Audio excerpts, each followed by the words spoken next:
سلطان محمود غزنوی کا ایک محبوب مشیر تھا ایاز، اور بادشاہ اس سے بہت سارا پیار کرتا تھا، بہت محبت کرتا تھا۔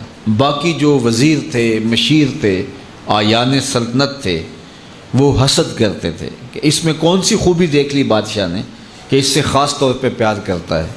تو گاہے گاہے ان کا حسد ان کی باتوں سے، ان کے رویوں سے، ان کے طرز زندگی سے اور ان کے عمل سے ظاہر ہوتا رہتا، اور بادشاہ اس کا ملاحظہ کرتا۔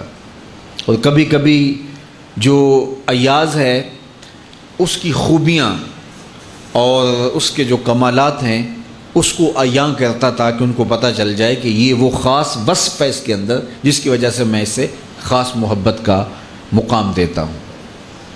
ایک دن بادشاہ نے بڑے دربار میں اپنی مٹھی میں موتی لیے اور قیمتی موتی تالاب میں پھینک دیے، اور جتنے بھی وزیر تھے سب کو باری باری کہا کہ ان موتیوں کو نکال کے لاؤ اور دیکھو کہ تمہارا لباس نہیں بھیگنا چاہیے، تمہارے بدن پر پانی تک نہیں لگنا چاہیے۔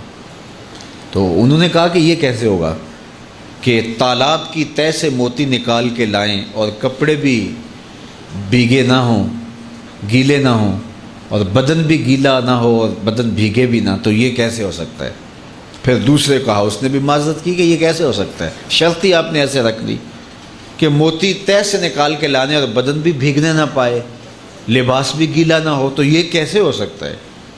تیسرے کو، چوتھے کو، پانچویں کو، سب کو کہا، سب نے یہ کہا کہ یہ ممکن نہیں ہے۔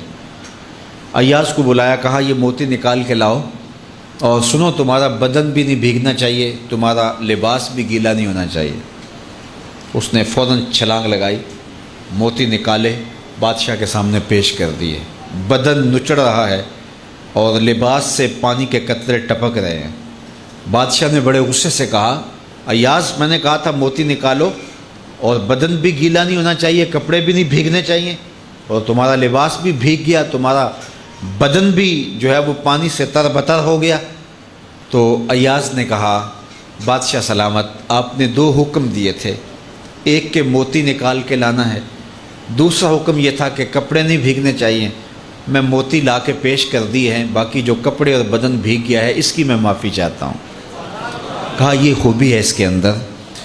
تو انسان کو نیکی کرنے کا حکم دیا گیا اور نفس رکھا گیا، اندر خواہشات رکھی گئیں، آرزوئیں رکھی گئیں۔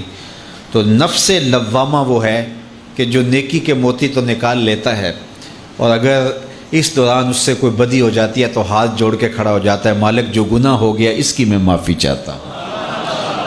تو اللہ کہتا ہے مجھے اس نفس لوامہ پہ پیار آتا ہے جو گناہ کرنے کے بعد میرے حضور شرمندگی کا اظہار کرتا ہے۔ وہ کہتے ہیں کہ بندہ صبح فجر کے وقت اٹھنے لگا نا، تو کبھی بھی اس کی نماز قضا نہیں ہوئی تھی، شیطان نے آ کے اس کے اوپر تھپکیاں دینے شروع کر دیں اور اس کو سلا دیا، حتیٰ کہ نماز کا وقت گزر گیا۔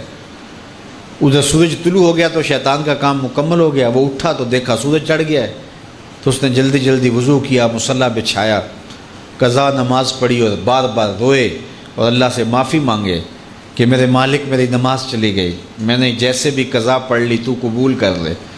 تو اس قدر اس نے الہاؤ زاری کی، اس قدر درد سے رویا اس نماز کے قضا ہونے پر کہ اللہ کو اس بندے پہ اتنا رحم آیا، کہا کہ اس کے نامہ اعمال کے اندر کئی نمازیں لکھ دو۔ اس کا یہ درد، نماز کے چھوٹنے پہ اس کی یہ کیفیت۔ تو اگلا دن ہوا تو ابھی اذان ہی ہوئی تھی کہ شیطان آ گیا اور اس کو کہنے لگا جلدی جلدی اٹھ اور نماز پڑھ لے۔ تو بات یہ ہے کہ جو گناہ کرنے کے بعد ملامت پیدا ہوتی ہے وہ ملامت اللہ کو پسند ہے۔ نیکی کرنے کے بعد اگر عجب پیدا ہو جائے، تکبر پیدا ہو جائے، ریا پیدا ہو جائے، تو اس نیکی سے وہ گناہ اچھا ہوا کہ جس کے بعد ملامت پیدا ہو جائے، جس کے بعد شرمندگی پیدا ہو جائے اور انسان توبہ کی طرف چلا جائے اور اللہ کے حضور حاضر ہو جائے۔